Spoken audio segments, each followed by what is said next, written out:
Whether you are religious or not, the story of Jesus Christ's execution is more than likely what comes to mind when you hear the word crucifixion.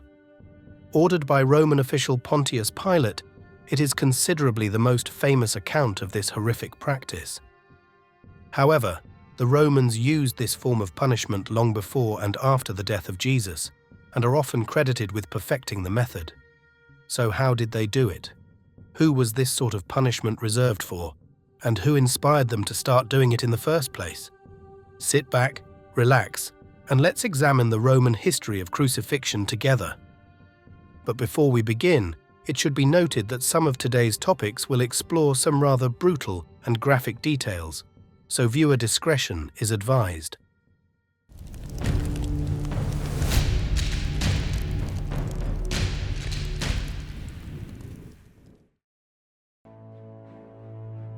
The origins of crucifixion.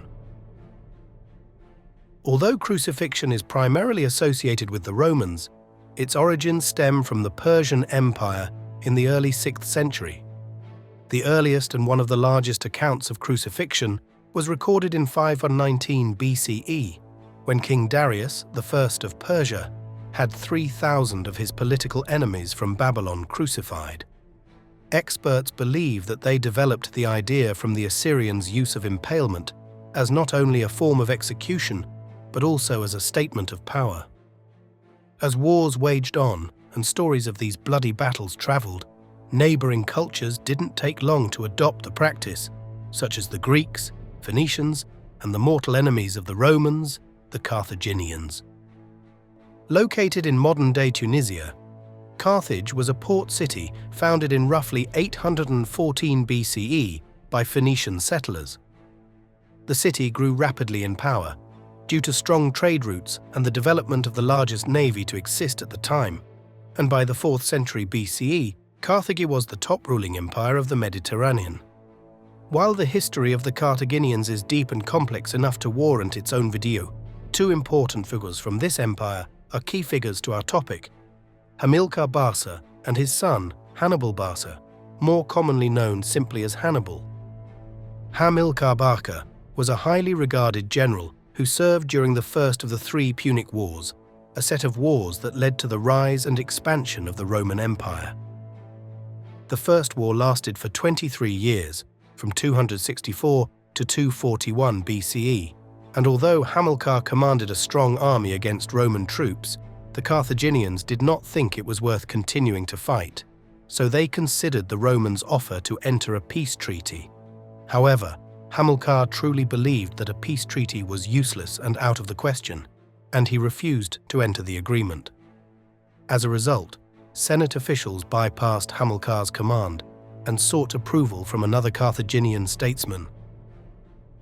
Carthage ultimately lost to Rome due to the Treaty of Lutatius, which promised the surrender of several major territories to Rome.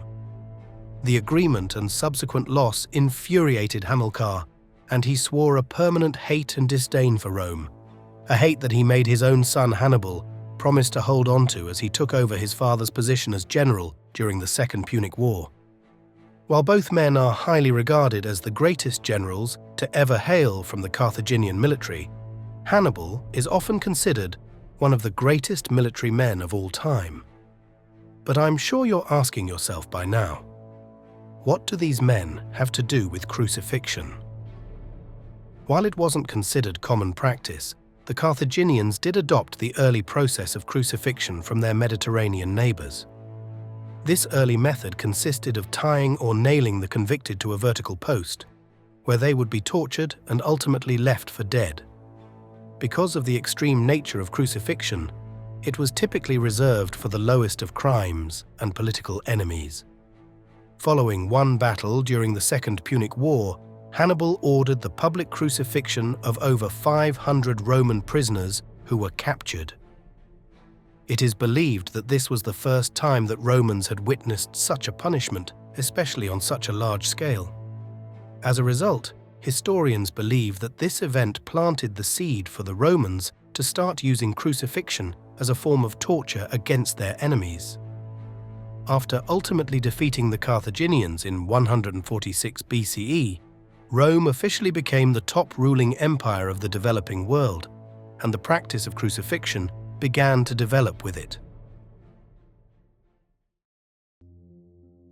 Roman development.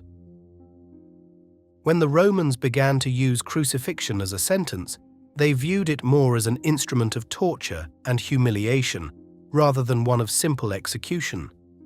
At first, it was mainly used by the Roman military as a punishment for war prisoners or rogue soldiers.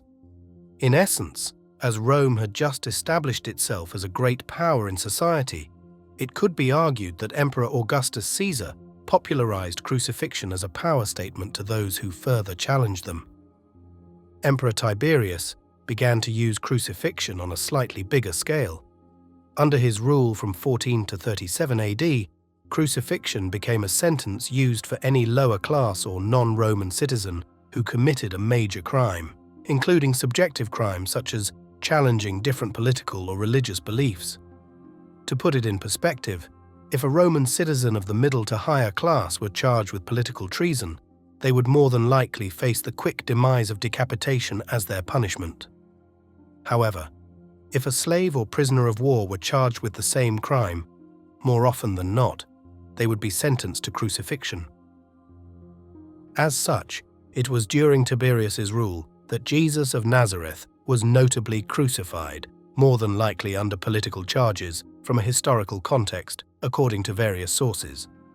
But because crucifixion was considered to be one of the most graphic execution methods, combined with the fact that it mostly applied to lower-class citizens, recorded accounts of crucifixion being used on specific individuals were rarely kept. So most accounts are of mass crucifixions that have been carried out by different emperors and generals throughout Roman history. For example, according to the Roman historian Tacitus, Emperor Nero ordered hundreds of Christians to be crucified after he blamed them for the Great Fire of Rome in 64 AD. More famously, after the Third Servile War in 73 to 71 BCE, led by slave and gladiator Spartacus, General Marcus Crassus ordered roughly 6,000 of the surviving slaves to be crucified along the Appian Way. This road spanned from Rome to Naples. This served as a perfect spot for Roman officials to leave the bodies of the executed slaves as they severely decayed, for it stood as a reminder of the consequences for anyone who thought of attempting such rebellion themselves. The method behind the madness. As it was mentioned previously, crucifixion once meant tying or nailing an enemy or prisoner to a vertical post. This position was known as crux simplex, and while this was still a method that the Romans sometimes used, they ultimately developed three distinct styles: crux commissa, which resembled a capital T shape; crux decussata reached the letter X; and crux emissa, the most well-known lowercase t shape. Due to the lack of records of individual cases, it is uncertain if any of these styles were used for specific crimes, but the Romans were certainly aware that these different positions could inflict different types of torture. So, if any of you have any insight or theories on how these positions were chosen, we'd love to hear your thoughts in the comments down below. Although not many records are kept on the individuals who endured this torture, the Romans did leave behind records and evidence that give us a better insight into how it was typically carried out. Once condemned, the victim would be beaten and whipped in front of a crowd in a public square with an instrument called a scourge, also known as a flagrum or flagellum. This instrument was a small handheld whip that typically had 3 or more leather cords hanging from a handle, and each cord had pieces of metal tied to its ends. This metal would rip the flesh of the victim as it was being used, so you can imagine the excruciating pain these victims were in before the worst even occurred. Once the beating was over, it was time for the actual crucifixion. Many people are under the impression that prisoners would carry the entire cross to their crucifixion site. However, due to the scarcity of wood at the time and its sheer weight, the condemned would instead carry the horizontal planks to the site where vertical posts were already erected, allowing them to be reused for the next victims. The horizontal pieces that the victims would carry weighed about 135–180 kilo, or 300–400 lbs, so it's speculated that victims more than likely had their wrists tied to the plank rather than having nails driven through the wrists or hands, although some evidence shows that the latter isn't completely discounted.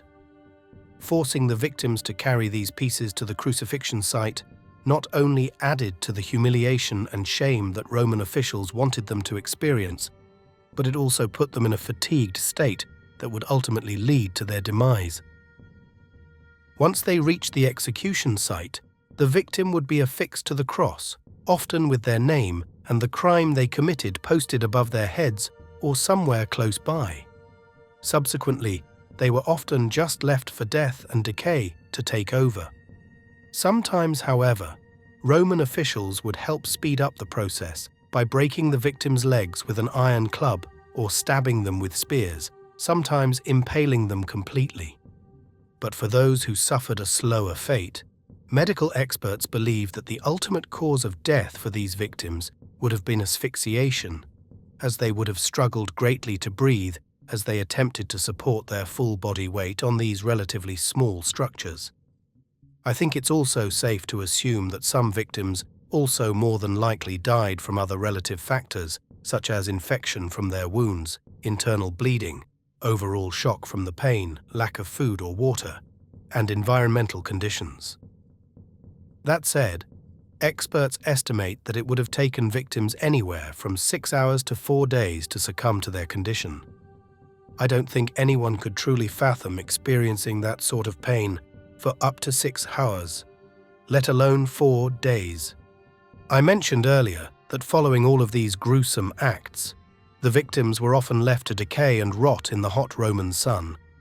Regardless of the crime committed and ultimate cause of death, this was typical of crucifixion victims, as it further satisfied the purpose of dehumanizing and shaming them. As a final act to add insult to injury, when officials decided it was time to remove the bodies, the remains were often tossed into mass burial pits, where they were forever forgotten.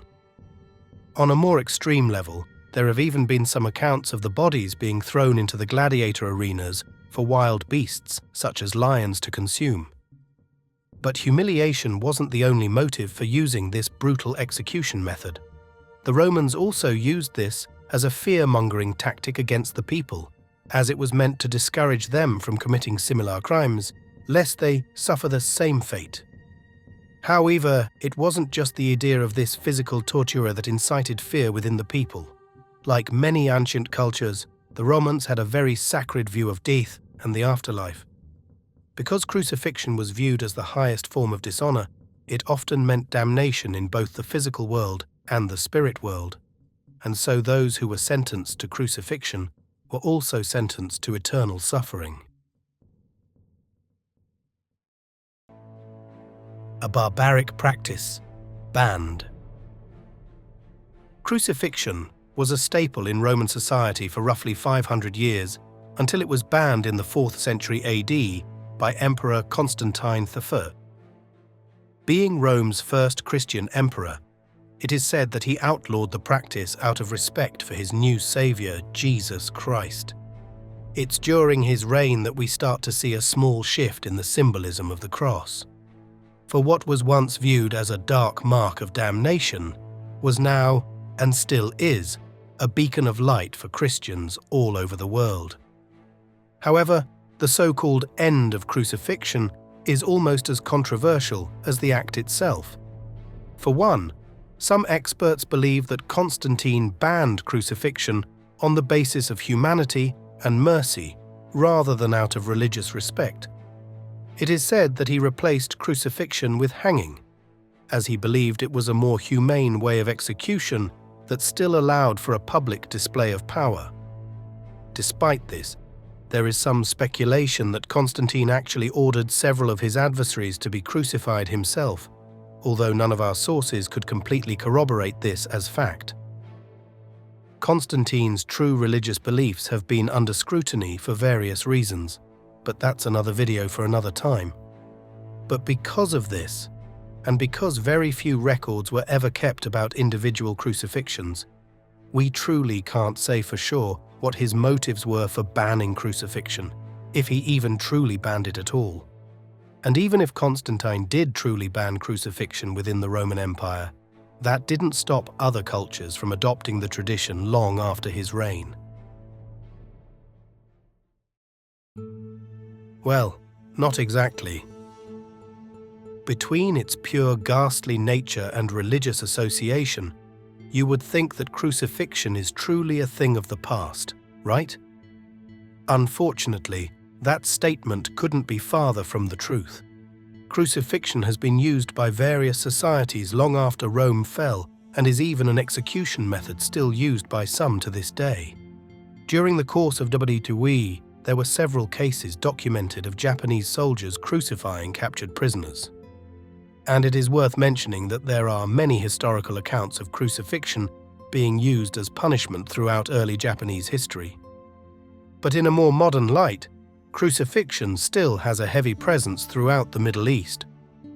During the 2010s, when the terrorist group ISIS was creating shockwaves throughout the world, there were several reports of them using crucifixion against their dissenters, among other grisly execution methods.